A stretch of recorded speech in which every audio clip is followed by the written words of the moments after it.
The DNC has discovered YouTube. YouTube apparently has yet to discover the DNC, however. Let's roll this. Hi, I'm Hannah, the Deputy Communications Director for the Democrats. We're launching a new daily messaging program called The Blueprint.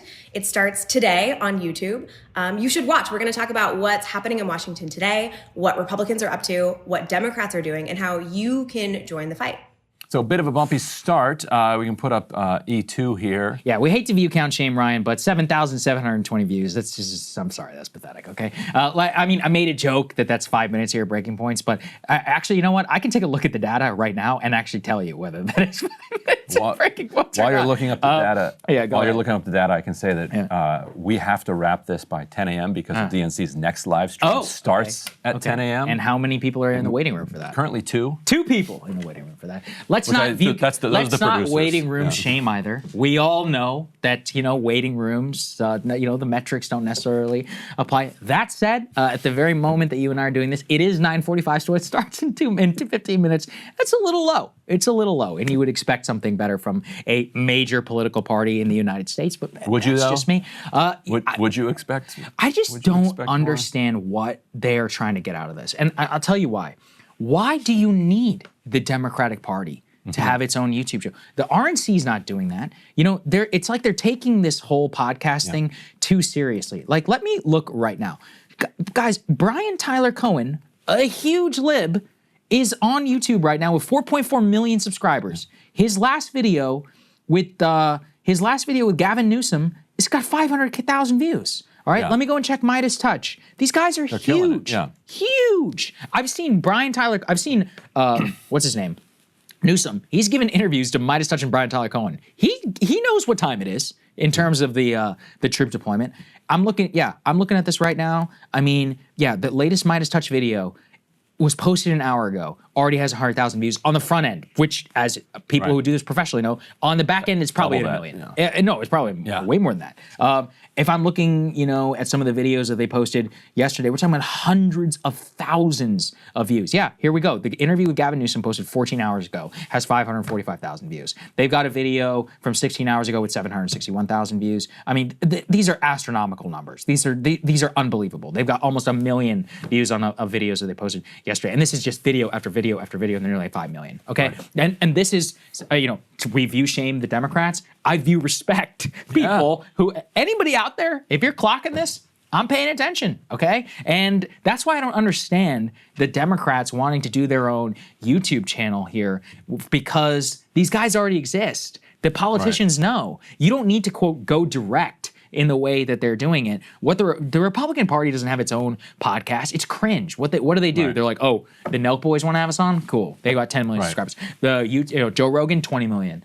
Theo Vaughn, Tim Dillon, whatever. They just spread it out. Bussin', Barstool, any of these other places. That's the strategies. You go to places where they already have the audience. So it just feels very like designed in a lab and over-interpreted of this whole podcast, going direct online thing. Hassan is out there.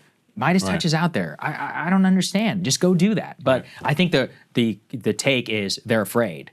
They don't, very few Republican politicians would go to a podcast where someone's going to ask them about Gaza genocide. They just don't have balls, let's be honest. And I think that's the same thing here. Yes, Newsom is going on here, but other Democratic leaders have not yet really embraced what's happening in the online sphere. It's out there if you want to take it. And what's interesting is, who else made this same mistake? Was Bernie Sanders in 2020. Really? Yeah. Explain what you mean. He went out, and you can talk to Briahna Joy Gray about this, who was his national spokesperson for that campaign.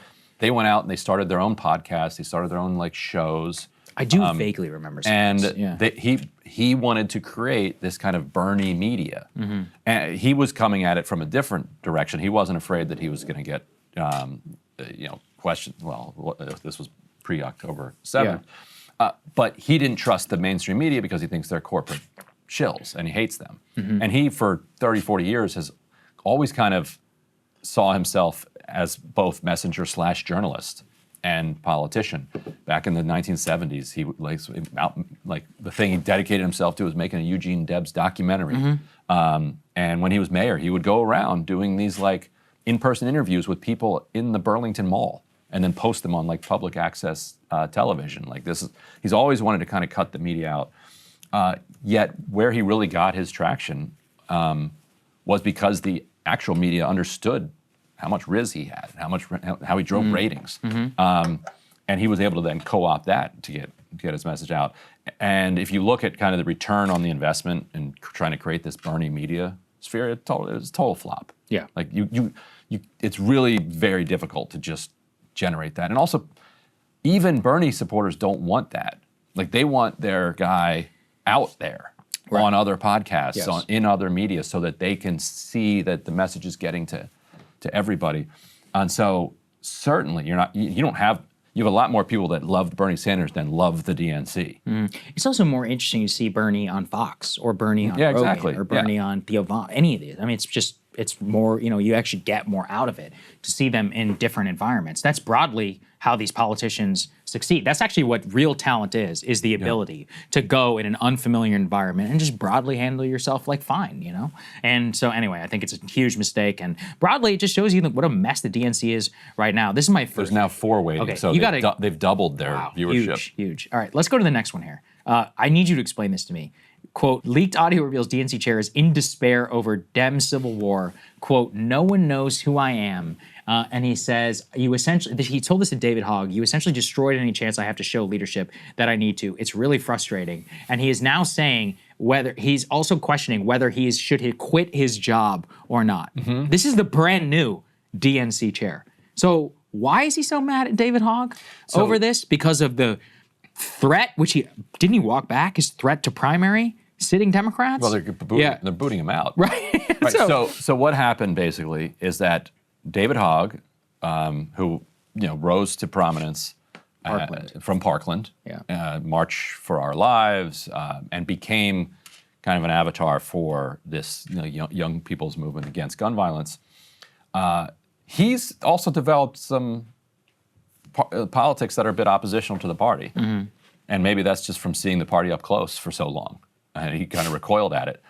And so it was kind of interesting when he got elected to the DNC, because if you don't follow it close, you're like, oh, the guy's probably just a puppet for the DNC. If you follow it close, you're like, no, that guy actually has his own ideas. Interesting that he got in there.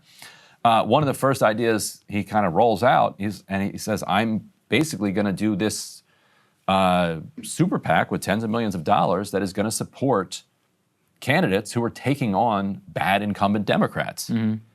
And it's just a record scratch inside the DNC offices. They're like, excuse me, you're going to do what? Right. You're a DNC vice chair, and you're going to be weighing in primaries against the incumbent Democrat? Like, we're not doing that. If we get into a primary at all, it's going to be to defend the bad incumbent Democrat against the challengers, against the insurgent challengers. And so then they basically push him out of the DNC. They move to push him out of the DNC because they say you can't do both things at once. And if you were going to do both things at once, it would be just a completely different DNC. And then maybe that kind of revolutionary DNC actually can challenge Trump. But that's not the one that they want. So from Ken Martin's perspective, he's the functionary brought in from Minnesota. He ran the Minnesota party. He's like, well, F this, man. Like, this sucks. Like, he had some, ideas for some things he was going to do better. Yeah. But now the whole focus is on this Hogg situation. So that's the frustration that you're seeing from him there. He's like, what am I supposed to do now? Now, like, he in his defense, he's in this no-win situation. Well, the only way he wins is he goes all in with Hogg. Yeah. He's like, yeah, we are actually throwing which out would never fly. Which is with never the DNC, right. So the you're elites back, and the so you're back to no win. Wow. Yes. Totally crazy. And so then Hogg, I think it was Holly Otterbein, but it was a Holly. People are like, oh, and now Hogg, you're leaking DNC audio. He's like, no, I did not leak this. And to prove it, he posts screenshots with, I think, Holly Otterbein at Politico, of her reaching out to ask for comment on this audio. Wow. To say, like, look, I didn't leak it, otherwise she would yeah, that's right. That's true. So that's people are like, oh, point. so you leaked some text messages to prove you didn't leak this audio. What a mess, man. Just a total, complete mess. Okay, let's put the next thing up here. These are just hilarious fails that I can't help but highlight. This is more recently Congressman Sarah Jacobs. She tweeted, "These immigration raids don't define us. Our response to them does. I am proud to have dinner at Buona Forchetta to show my support to them as they deal with the fallout of the raids where agents threw out flashbang grenades, not hardened criminals. We will continue to stand with our immigrant communities." So she dined nicely at a Los Angeles restaurant, Ryan, in order to support them in this. It's like a Neapolitan pizza place. Like she put up an image of it. It looks incredible. Okay. Absolutely looks incredible. Best Neapolitan pizza is where? Can you guess? And it's not Italy. Tokyo. Where? Oh, New Haven? Right. No, in Tokyo. Tokyo, oh, Japan. Wow, they do it right there. Tokyo, Japan. Anyway, I'm Team Sarah Jacobs on this. I'll eat a wood-fired pizza for any cause. It's just the tone deafness. It's like, come on, all right? And then finally, I have not yet gotten to react to Taco, so please put this up there on the screen. Eric Swalwell. This meme is everywhere. This is Trump tripping on Air Force One straight. So let's be kind to each other. Making fun of an almost 80-year-old failing on the stairs has no place in our politics. And it says Taco fell. So I was not aware of the Taco moniker that is new from the Democrats. What is it? Trump always chickens out. Wall Street. So Trump always chickens out. Wall Street traders came up with This is one where the Democrats have decided to brand Trump Taco for negotiating with Iran. Well, yes. Okay. Just yeah, but Chuck Schumer said it, no? Yes, Isn't that the origin of it? No, the part that you missed. Yeah. Wall Street traders love doing these acronyms. Yeah. And so the acronym that they came up with that's basically where you're going long on the market, despite Trump saying he's going to keep his tariffs in place, is they call it a taco trade because it's Trump stands for Trump always chickens out. So if you bet your actual money long on Trump, or you bet on Trump chickening out, your bet's going to come in. And then a reporter, The taco trade, I like it. a reporter then asked Trump, about this Wall Street trade called the taco trade. And he's like, they said what? I'm no chicken. How dare you? Like Marty McFly. How dare you? And then the market tanked because they're like, oh no, Marty McFly is now he's gonna stick with his tariffs for longer. And then Chuck Schumer used it to try to call him a chicken for not bombing Iran. Okay, all right. It's like, right. It's like, isn't that Trump what we says want? he's tough, but Taco Trump won't even bomb the Taco bullets. Trump will not bomb Iran. It's like, wait, I want the taco then. It's like, Yes, give me taco. taco. I'll take Same with three. Same on the tariffs, The right? variety platter. Yeah, let's take it. Let's not bomb 3 different places. That's right. Is that the same price? Keep tacoing. Yeah, nobody tell them about taco if that's what you want. So anyway, so it did become a Dem thing, Right. but it started with Well, Wall we've Street. got now we've got the heroic DNC on YouTube. We have Representative Sarah Jacobs and who is incredible on Gaza. the by DNC way. chairman. Oh, is she? She's really good. Interesting. Yeah. Yeah, Really okay. interesting. Why do you think that is? LA Congresswoman, young district. What is it? Yeah, I don't know. Some of it feels like very authentic. She really goes out there and is one of the most outspoken Jewish Democrats on Gaza. All right. Maybe we'll cut her back. Maybe we'll cut her break there. All right. And the pizza looked Speaking incredible. of Israel, why don't we get to it? All right, guys, 2 quick things. Number 1, by popular demand, we are bringing back the monthly subscription. Number 2, you can get a month free, Ryan, by putting in that promo code BPFree at breakingpoints.com. Yeah, and I think the most important reason to become a premium subscriber is just as an act of support for the show. It helps us do what we're doing. But if you're curious what the benefits are of doing it, take the free month, and you'll see you get the AMAs, you get the second half of the Friday show, you get it, you get the full show emailed to you earlier. It makes your life much better. Do it for a month at breakingpoints.com. BP free is a promo code. And if after a month your life isn't dramatically improved, you can just cancel. If it is, it's just $10 a month. There you go.